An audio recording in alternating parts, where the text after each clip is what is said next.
Good morning, good afternoon, good evening, folks. Michael Zuber, one rental at a time, back with his Wednesday expert, Matt, the mortgage guy. How you doing, sir? I'm doing great, Mike. Thanksgiving week, so it's a short week. Yeah. Before I forget to say it, man, I'm grateful for you and the ORAP community, and just being able to do this is fun, man. I enjoy it a lot. Oh, yeah. I enjoy it. A lot of fun. I enjoy giving back. And over the year we've been doing this, you have helped a lot of one rental at a time family. So I appreciate you for all you do. So thank you for that. It's always fun to talk to you. I learn a lot. So it's great. Yeah, I hope so. Hopefully we're helping folks out. Well, you and I have been talking about this for about 8, maybe even 12 weeks now. If you like it, lock it. There were a couple of days in there where weights went down, and I got some of the comments. You're wrong. You're wrong. I'm like, just wait. Right. Just wait. These are all dominoes. They are clearly falling. And I can't tell you anything about a day, but the trend is clear. Rates are going up. Inflation is horrible. The taper will accelerate. Rates will be rising next year. Man, there's a lot of, and then today, inflation, another inflation gauge, highest since 1990. The Fed's favorite gauge for inflation, called PCE, personal consumption expenditures, 4.1. It is bad out there, Matt. It is just bad. Yeah, for sure. And the core rate is 4.1. I think the headline inflation number was like 5%. Yeah. The biggest it's been in 30 plus years.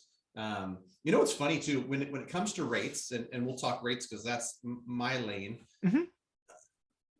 I don't have a crystal ball. Nobody in the mortgage industry has a crystal ball, but we can look at certain things and say, this is probably going to cause some upward pressure on rates. This is probably going to do this. This is probably do that. I even vacillated a little bit over these 6 to 9 months where I said, you know what, maybe this happens, maybe rates don't. And really, over the last 4 to 6 weeks, or maybe 6 to 8 weeks, my message has been clear. Like, rates are going up. I'm certain of it. And I'm usually not certain of anything. And I'm straightforward where I say, listen, change every day. There's factors that we don't know that could come in the future, whatnot. But I've been like it, lock it, like really strong voice about like rates are getting worse. And like you said, daily fluctuations where it might get better 21 basis points one day, but the trend line is obvious. When I look at that, candlestick formation type stuff, and I don't get too technical, rates are getting steadily worse. And I think that continues. Well, I think there's a lot of things. I just want people to realize the reason I confidently say that rates are going up, you and I've been saying it for 8 weeks, is there are things that drive rates. One of them is inflation. And again, we just talked about the latest PCE reading, but that is the latest in a succession of 20 or 30 metrics that all say inflation is worse since 1990. You can get one of those as a blip. The data could be dirty. It could be a holiday week, whatever it is. Okay, but the trend is clear. Inflation at the consumer level is the worst it's been in 30 years. Next, I don't know if you saw this morning. Oh my God. Unemployment claims, lowest since 1969. Right, like under 200,000. Yeah, 199K initial claims. The job market is getting better, which is all good, right? People getting jobs, these are good things. But it also means that the Fed has got to get out of the market. One of the things that I think will happen, it may not happen in December because they don't want to mess with it. But by January, the Fed will be accelerating the taper, is my opinion. And they need to because one thing I know for sure is they will not raise rates until the taper is done.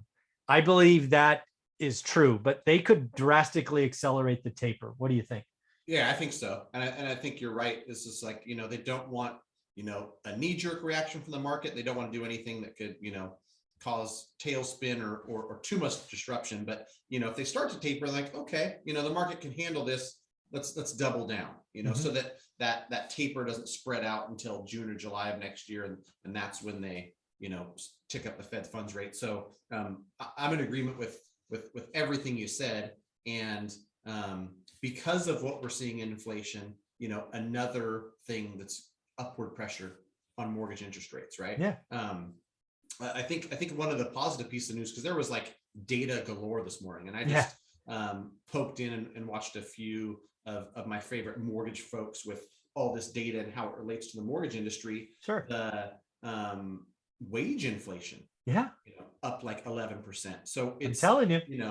it's not all bad, folks. If you look at, home price appreciation, I think to yourself, well, this is, a disaster. No one's going to be able to afford homes. If home prices go up 12, 14, 15% in any given market, but wages are up 11%, those people that are seeing, 10 to 15% higher wages, your whole wage isn't going towards your mortgage. Exactly. That's something to think about too.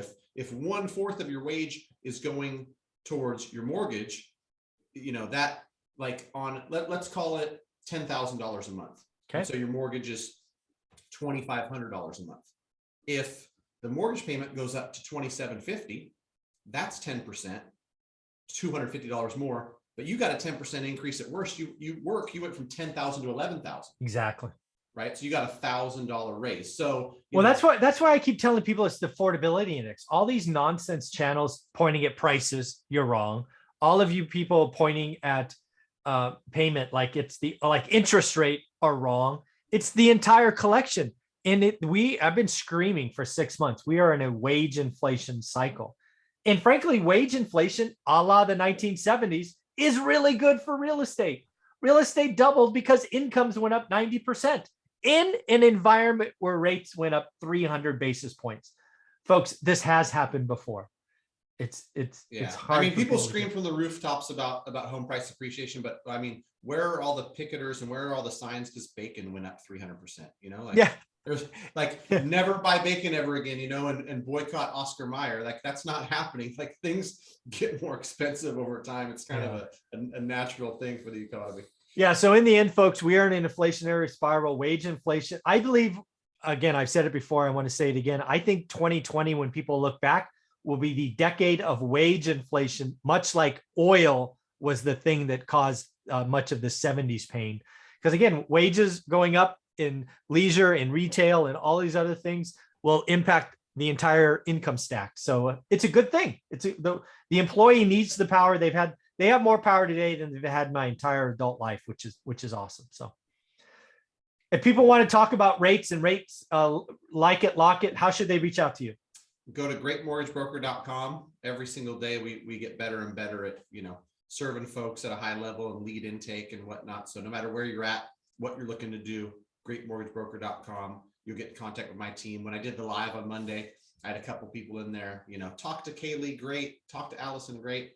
We've got a large team dedicated to, the ORAP community and anybody else that finds us out there on the interwebs, making sure we're providing high level service, which for some people is just advice, right? Yeah. I can't tell you how many texts and emails and forwarded messages and DMs and all the other stuff I get where, a simple 15 or 20 seconds from me saying, yeah, that looks fine. Or I don't know what the heck that builder's doing. We're happy to help and we're going to try to help as many people as possible. Again, ORAT community, one rental at a time community. He's now helping 50 states. So it's not California only. We were kind of spoiled when he was California only. Now all 50 states. Look him up. One more time. What's the site? greatmortgagebroker.com. And I think we're licensed in 44, but the other 6 we're referring out the best of the best. And I had somebody call me out on that and said, hey, listen, I was in Indiana. You're not licensed there. I'm going to give you a couple of the top mortgage brokers in Indiana. We've got a network where if we can't help you, we're going to get you with the best that can. Yeah, you will take care of them. Yeah, for sure. Perfect. Thanks, buddy.